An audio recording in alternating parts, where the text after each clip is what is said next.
Mitigating, aggravating and alternative circumstances. Yan ang ating mga pag-uusapan ngayong araw, dito lang sa RCJ4 TV. At kung bago ka pa lang sa channel na ito ay mag-subscribe ka na para isa ka na kaagad sa mga unang makakapanood sa tuwing may bago akong uploads. So di na natin ito patatagalin pa at umpisahan na natin. Okay, let's start! So let's first discuss mitigating circumstances of Article 13 of the Revised Penal Code of the Philippines.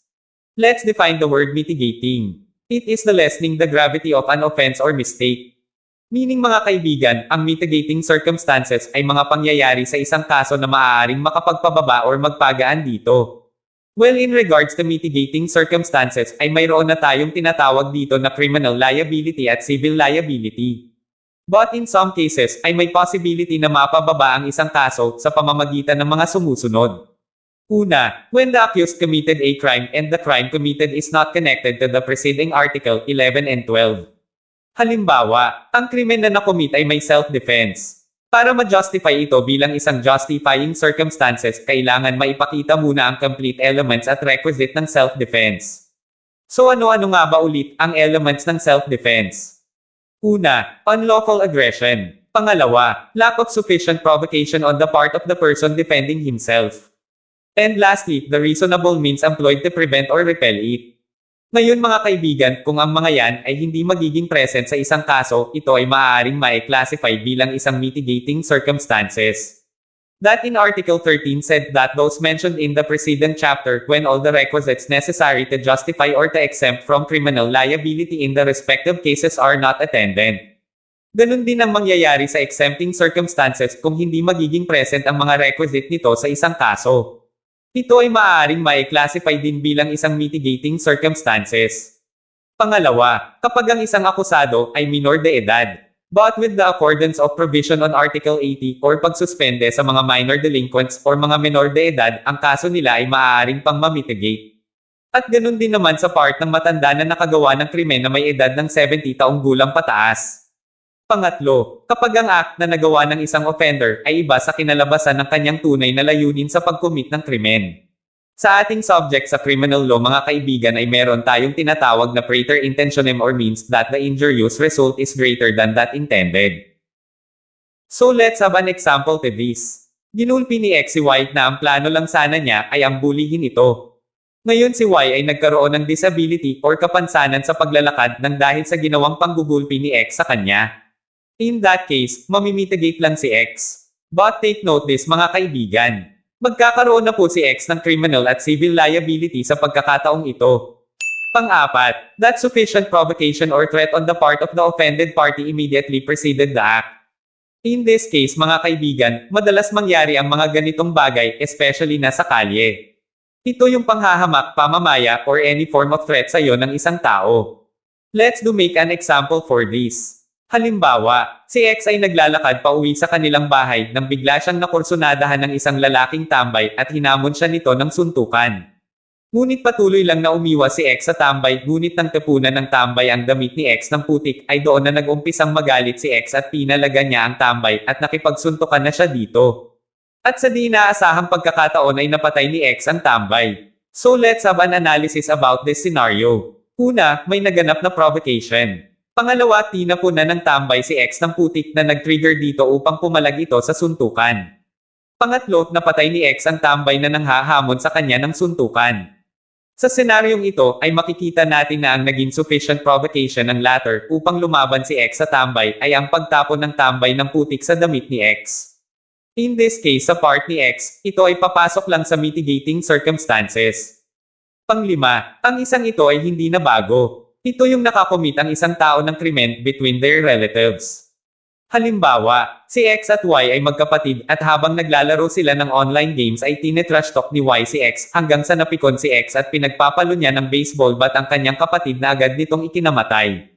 Well, in regards to the scenario, kung babalikan natin ang paragraph 4 ay may nangyaring provocation sa part ng offended party dahil na-provoke siya ng kanyang kapatid dahil tinetrash talk siya nito sa kanilang nilalaro. In that part posible na pumasok ito sa sufficient provocation na binanggit kanina sa unang slide. Ang akusado ay magkakaroon na din ng criminal at civil liability sa mga pagkakataong ito. Ngunit maaari pa din itong mamitigate dahil sa part na sufficient provocation na nangyari. That sufficient provocation or threat on the part of the offended party immediately preceded the act. From the word immediately, ibig sabihin on time ang response. Halimbawa, sinabihan ni X na pangit si Y sa harap ng maraming tao tapos bigla ni Y sinuntok si X ng malakas na naging sanhi ng kanyang kamatayan. Yung automatic response ni Y sa sinabi ni X na panlalait sa kanya ay maituturing na isang immediately response at ang panglalait naman ni X kay Y sa harap ng maraming tao ay papasok again sa sufficient provocation. Pero paano kung pinalipas muna ng akusado ang ilang oras hanggang sa matapos nila ang kanilang nilalaro bago niya pinagpapalo ng baseball bat ang kanyang kapatid? Ang sagot is ito ay maaari pa ding makonsider mga kaibigan as mitigating circumstances. Kung iisipin nating mabuti mga kaibigan is parang ang paragraph 4 at paragraph 5 ay halos magkapareho lamang.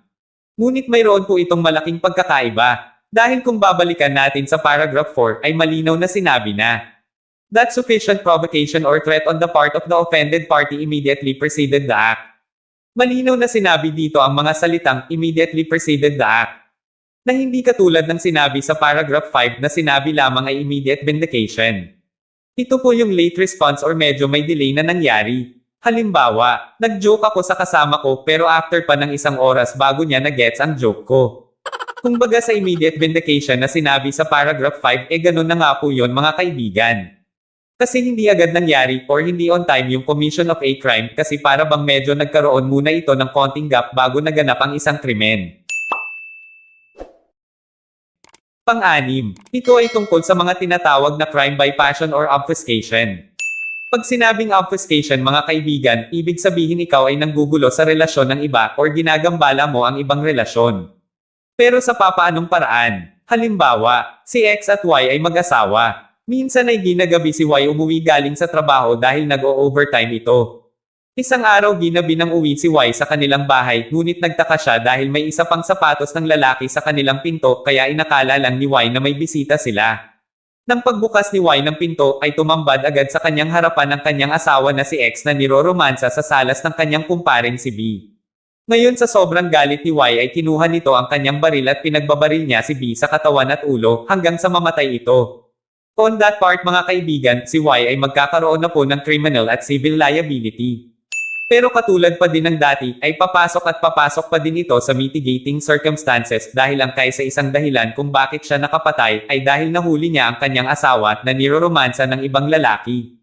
Ikaw kaibigan, anong gagawin mo kapag nahuli mo ang girlfriend mo or boyfriend mo or kahit mga asawa nyo na nakikipagromansahan sa iba? Comment mo naman sa baba kaibigan at pag-usapan natin yan.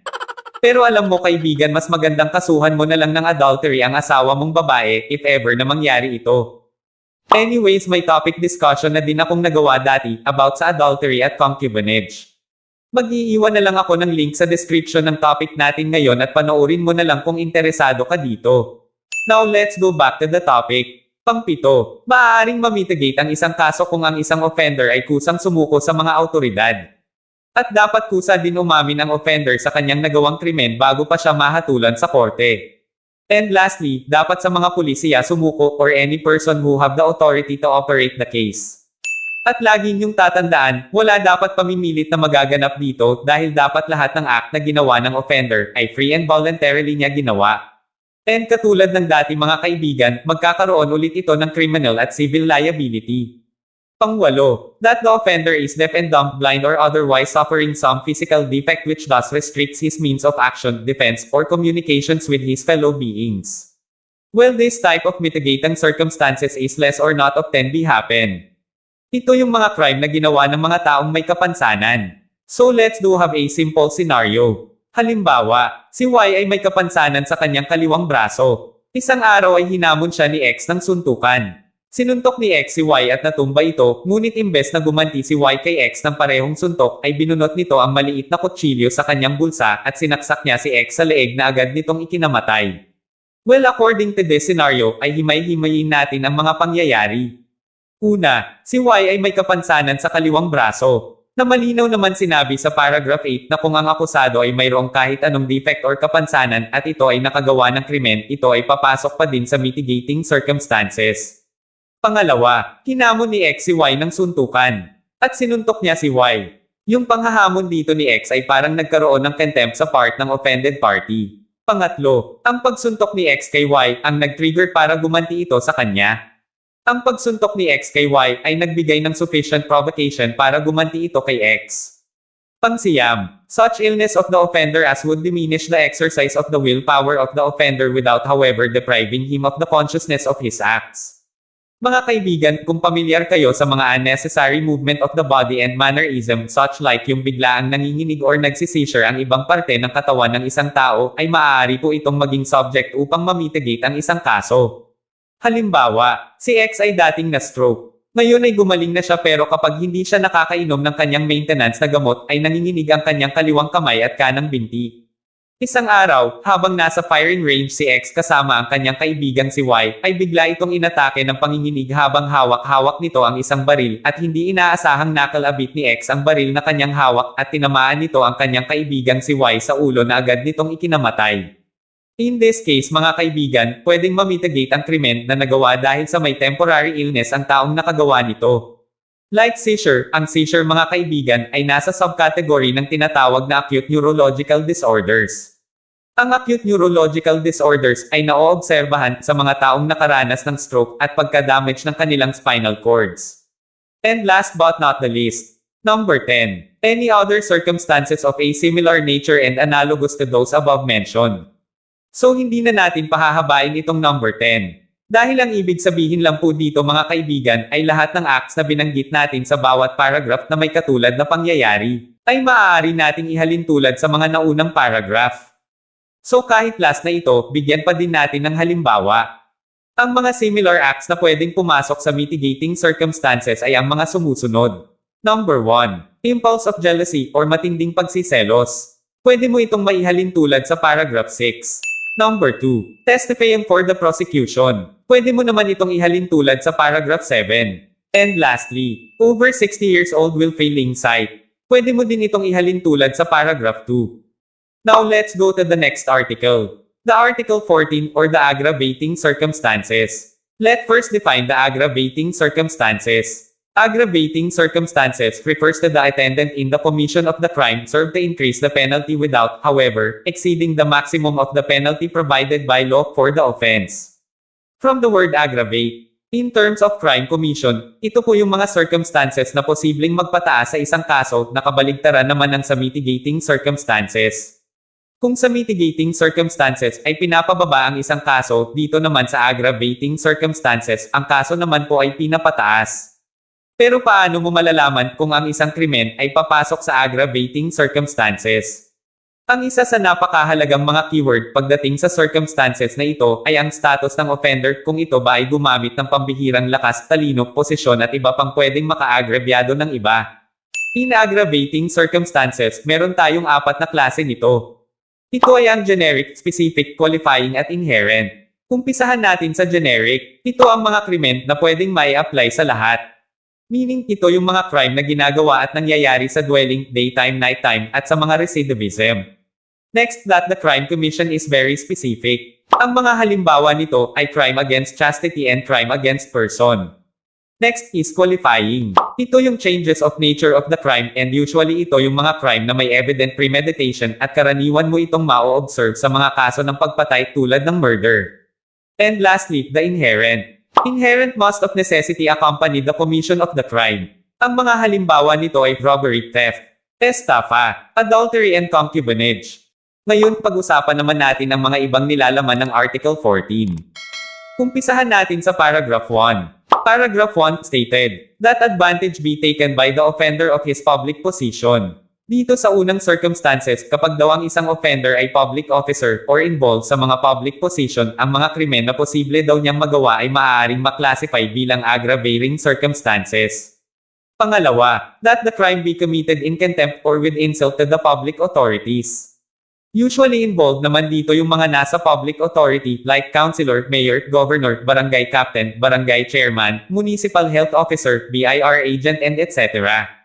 Pangatlo, that the act be committed with insult or in disregard of the respect due the offended party on account of his rank, age, or sex, or that is be committed in the dwelling of the offended party if the latter has not given provocation. So himay-himayin muna natin ang paragraph 3. With insult or in disregard of the respect due to the offended party on account. Unahin natin yung sa part ng rank. Dito sinasabing dapat merong pagkakaiba ang offender at ang offended party. Maaaring ang tinutukoy dito mga kaibigan ay ang position ng offender na maaaring ginagamit siguro ng offender para i-degrade yung offended party. Pangalawa is yung edad. It's either old age or tender age. Pangatlo is tungkol sa kasarian. Usually babae lang ang involved dito. Next paragraph 4. That the act be committed with abuse of confidence or obvious ungratefulness. Dito ay sinasabing kapag ang isang crime na nagawa ay involve ang abuse of confidence, ito ay pwedeng i-classify bilang isang aggravate circumstances. Ang isang halimbawa ko dito ay qualified theft. Next paragraph 5. That the crime be committed in the palace of the chief executive or in his presence or where public authorities are engaged in the discharge of their duties or in a place dedicated to religious worship. Dito kapag nangyari ang isang krimen sa alinmang okasyon or meeting or lugar kung nasaan ang presidente or kahit na mismong palasyo or mga banal na pagpupulong, ito ay pwedeng maging aggravating circumstances. Next paragraph 6. That the crime be committed in the nighttime or in an uninhabited place or by a band whenever such circumstances may facilitate the commission of the offense. Dito kapag daw ang isang crime ay nangyari sa gabi or sa mga lugar na hindi masyado matao or kung ang isang krimen daw ay nagawa ng isang grupo, ito ay pwedeng maklasify as aggravating circumstances. Halimbawa, gabi na nang naglalakad si Ana sa madilim na eskinita pauwi sa kanilang bahay nang biglang may isang tao na tumutok ng kutsilyo sa likod niya at pagkatapos ay kinuha ang lahat ng kanyang pera at mga gamit at madaling tumakas. In this short scenario, ang perpetrator ay sinamantala ang kadiliman ng paligid upang maisagawa ang kanyang gagawing panghu-hold up kay Ana. Pangalawang halimbawa, si Ana ay sumakay sa isang taxi para mabilis itong makauwi upang makaiwas sa mga hold-upper sa kalye. Pero si Manong taxi driver ay dinala si Ana sa liblib at tagong lugar upang gahasain. In this case, ginamit ng perpetrator ang taxi para dalhin ang kanyang biktima sa tagong lugar upang gahasain ito. At malinaw na papasok ito sa aggravating circumstances dahil unang-una, ang rape ay isang uri ng crime against person. Pangalawa, ang pagdadala ng perpetrator sa victim sa isang uninhabited place ay isang factor na mababasa mo din sa nasabing paragraph na pwedeng may ugnay sa aggravating circumstances. At pangatlong halimbawa, si Ana ay pinagsamantalahan ng 5 kalalakihan sa lugar kung saan siya dinala ng taxi driver na kanyang nasakyan. Sa paragraph 6 mga kaibigan ay sinabi din na kapag ang isang krimen ay ginawa ng isang band or grupo, ito ay maituturing pa rin na aggravating circumstances. Next is paragraph 7. That the crime be committed on the occasion of a conflagration, shipwreck, earthquake, epidemic or other calamity or misfortune. Ang isang ito mga kaibigan ay madalas nangyayari sa ating panahon dahil ito yung pagsasamantala sa isang kaguluhan para makagawa ng isang krimen. Let's have an example. Halimbawa, si Ina ay nagsha-shopping sa mall nang biglang lumindol ng napakalakas. Pero itong si Ina ay hindi nagpatinag sa lindol kaya imbis na matakot ito ay nagawa pa nitong samantalahin ang pagkakaroon ng lindol para makapagnakaw na lang sa store. In this scenario, ang perpetrator ay sinamantala ang pagkakaroon ng lindol upang makapagnakaw sa isang store at ito mga kaibigan ay maituturing bilang isang aggravating circumstances.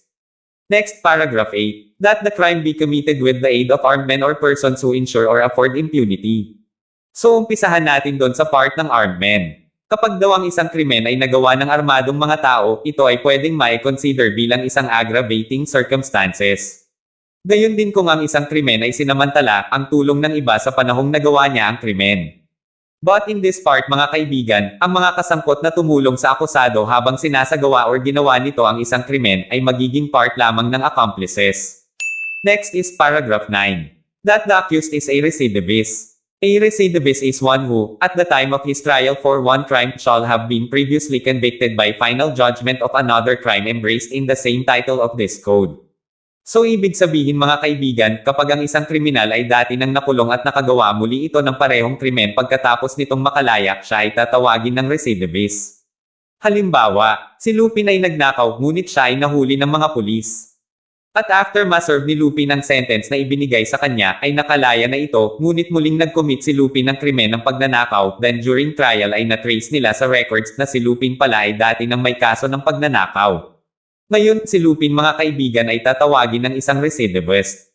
Next paragraph 10. That the offender has been previously punished by an offense to which the law attach an equal or greater penalty or for two or more crimes to which it attach a lighter penalty. Ito yung tinatawag na reiteration or reiteration mga kaibigan. Ang reiteration mga kaibigan ay isang Spanish term. Usually sa Ingles ito ay tinatawag na habituality, at ang habituality ay pwedeng ituring na isang uri ng aggravating circumstances. Halimbawa, ang isang offender ay nakakomit ng krimen sa magkaibang title ng RTC after conviction or serving sentence. Example, Title 8 Article 249 and Title 11 Article 334. Title 8 Article 249 and Title 10 Article 294. Kung mapapansin nyo mga kaibigan, yung another crime attached to the previous crime ay mas lighter na ang penalty compare sa naunang kaso. Next, paragraph 11. That the crime be committed in consideration of a price, reward, or promise. Halimbawa, inutos ni X kay Y na patayin nito si B kapalit ng 1,000,000 piso. Well, in regards to this scenario kaibigan, ito ay parang katulad ng principal by induction or inducement. Paragraph 12. That the crime be committed by means of inundation, fire, poison, explosion, stranding of a vessel or international damage diretto, derailment of a locomotive or by the use of any other artifice involving great waste and ruin. Kapag ang isang krimen ay ginawa sa pamamagitan ng paglunod, apoy, explosion at iba pang nabanggit ito ay maituturing pa ding isang uri ng aggravating circumstances. Paragraph 13. That the act be committed with evident premeditation. Ano naman yung evident premeditation? Evident premeditation is that the execution of the criminal act must be preceded by thought and reflection upon the resolution to carry out the criminal intent. Ito ay may tatlong requisite. Una, oras or time. Pangalawa, act manifested. Pangatlo, sufficient lapse of time. In short mga kaibigan, ang isang krimen ay pinagplanuhan bago ito na-commit. Next is paragraph 14. That the craft, fraud or disguise be employed. Kapag daw ang isang krimen ay ginamitan ng mga panglilinlang, ito ay maaaring i-classify as aggravating circumstances. Halimbawa, testafa through falsification of public document. Next paragraph 15. That advantage be taken of superior strength or means be employed to weaken the defense. Ang isang ito ay ma-observe mo sa mga qualifying circumstances ng crime of murder na kung saan gumagamit ang offender ng superior strength para patayin ang kanyang biktima. Next, paragraph 16. That the act be committed with treachery. Kapag sinabi nating treachery mga kaibigan, ibig sabihin ginawa mo ang krimen ng may pataksil na pagkilos. Halimbawa, binaril ni X si Y habang natutulog ito. Ibig sabihin mga kaibigan, kung ginawa mo ang krimen ng pagpatay sa isang tao nang wala itong kamalay-malay, ito ay pwede ituring na isang aggravating circumstances. Next, paragraph 17. That means be employed or circumstances brought about which add ignominy to the natural effects of the act. Halimbawa nito ay ang crime against chastity, less serious physical injuries, light or grave coercion, and murder. So bigay tayo ng isang halimbawa. Ni-rape ng isang rapist ang asawa ni X sa harap nito sa mismong kwarto nila habang siya ay nakagapos ng mahigpit sa isang silya. Ang magbibigay ng ignominy or kahihiyan or kalupitan dito sa part ng offended party ay yung part na nilapastangan ng rapist ang asawa ni X sa mismong harapan niya at sa mismong pamamahay niya. Paragraph 18. That the crime be committed after an unlawful entry. Halimbawa, si X ay nagnakaw sa bahay ni Y at dumaan ito sa nakabukas na bintana ng bahay ni Y. Ang paliwanag dito mga kaibigan is yung pagpasok ni X sa nakabukas na bintana ng bahay ni Y at ang pangyayaring ito ay magko-constitute ng unlawful entry. Next paragraph 19. There is an unlawful entry when an entrance of a crime a wall, roof, floor, door, or window be broken. Mga kaibigan, ang paragraph 19 at 18 ay halos pareho lang na may unlawful entry. Ang kaibahan lang is sinira ng perpetrator ang point of entrance para pasukin ang isang bahay. Halimbawa, sinira ni X ang bintana ng bahay ni Y para magnakaw. Ang pagsira ni X sa bintana ng bahay ni Y para magnakaw ay pwedeng ma-classify bilang isang aggravating circumstances, gayon din kung ang sinira ay pinto, pader ng bahay, bubong at sahig para makapagnakaw. Next, paragraph 20. That the crime be committed with the aid of persons under 15 years of age or by means of motor vehicles, motorized watercraft, airships, or other similar means. Paliwanag muna natin yung sa part ng with the aid of person under 15 years old. Dito madalas involved yung mga sindikato dahil ginagamit nila yung mga batang may edad 14 pababa upang magawa ang kanilang krimen dahil alam nilang ang mga bata ay wala pa masyadong pananagutan at ito ang sinasamantala ng mga kriminal na tulad ng mga sindikato. Pangalawa, by means of motor vehicle. Intended to counteract the great facilities found by modern criminals in said means to commit crime and flee and abscond once the same is committed. Used as a means to commit the crime and to facilitate the escape. Sa madaling salita, gumamit ang kriminal ng sasakyan para mabilis makatakas after nitong isagawa ang isang krimen. And last but not the least, is the paragraph 21. That the wrong done in the commission of the crime be deliberately augmented by causing other wrong not necessary for its commissions. Ipaliwanag lang natin ito mga kaibigan sa simpleng paraan. Kapag daw ang isang krimen ay may halong pagmamalupit. Halimbawa, ginapos ni X si Y sa puno habang dahan-dahan itong sinisilaban ng bahay. Kung maaalala nyo mga kaibigan sa paragraph 17 na ang offender ay nag-e-inflict ng panghihiya sa part ng victim. Dito naman po sa last paragraph, ang offender ay nag-e-inflict naman ng kalupitan sa part ng victim. Now let's talk about our last topic. Article 15 or the alternative circumstances. Ang alternative circumstances mga kaibigan ay isang circumstances na kayang mag-determine kung ang isang krimen ay papasok sa aggravating or mitigating circumstances sa pamamagitan ng relationship, intoxication, and the degree of the educational status of the offender. So pasimplihin lang natin mga kaibigan dito sa part ng relative. Usually kapag sa relatives ang kaso, especially sa spouse, ascendant, descendant, legitimate, natural, or adopted brother or sister, or relative by affinity in the same degrees of the offender, wala po yung criminal liability and only civil liability lang ang mayroon dito. Usually ang mga crimes na involved dito ay swindling, theft, at malicious mischief. At ganun din sa other condition nito. Halimbawa, ang accused ay nahuli ang kanyang asawa na kinakalantari ang kanyang brother-in-law kaya pinatay niya ito pareho. Pwede itong mamitigate dahil kung maaalala nyo, sa Article 13 Paragraph 6 ay may passion at obfuscation na ang naganap. That under Article 13 Paragraph 6 said, that of having acted upon an impulse so powerful as naturally to have produced passion or obfuscation. Next is intoxication. When the offender has committed a felony in a state of intoxication, the offender's mental faculties must be affected by drunkenness. Amount of liquor must be of such quantity as to blur the offender's reason and deprive him of self-control. Mga kaibigan, alam naman natin na kapag ang isang tao ay nakakainom at naulalasing ng sobra, ay may mga bagay itong nagagawa nang wala siyang kontrol dito.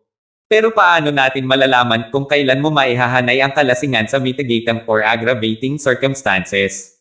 So simulan natin sa mitigating with comparison to aggravating circumstances.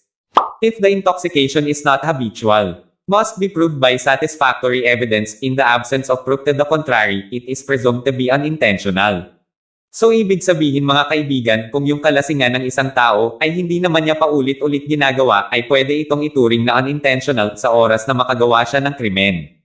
Pero, kung mapapatunayan na naging subject ang alcohol para patasin ang kanyang confidence na gawin ang isang krimen, ito ay makaklasify as intentional intoxication at ito ay nasa hanay ng aggravating circumstances. And if the intoxication is habitual, it also be a subject for aggravating circumstances. Let's have an example for mitigating and aggravating circumstances with the subject of intoxication. Sa mitigating muna tayo. Halimbawa, si Ebony ay kumuha ng tubig sa kanilang ref ngunit ang inaakala niyang tubig ay isa palang matapang na klase ng alak kaya nalasing siya agad nang inumin niya ito. Ngayon, biglang naggala si Ebony at kinuha niya ang kanyang matalas na samurai at nanaga ng mga tao sa kanilang lugar. Well, according to the scenario, if the intoxication is accidental where the accused was drunk at the time of the commission of the crime, it will considered as mitigating circumstances. Sa aggravating naman tayo with the subject of intoxication. Halimbawa, si Edor ay may lihim na galit kay MJ pero hindi niya ito kayang labanan. Kaya ang ginawa niya ay naglasing siya para patasin ang kanyang confidence na makaganti kay MJ at ang naging resulta ay napatay niya ito.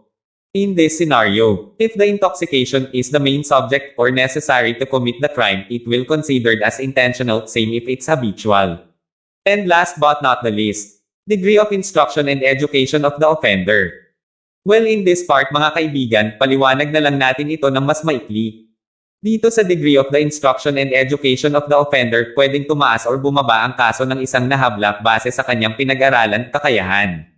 Meaning kung inabuso niya ang kanyang kakayahan para gumawa ng krimen, ito ay pwedeng maihanay sa aggravating circumstances. Trial court not the appellate court to find and consider the circumstance of lack of instruction. When the trial court did not make any finding and appeal that alternative circumstance cannot be considered in fixing the penalty to be imposed on the accused.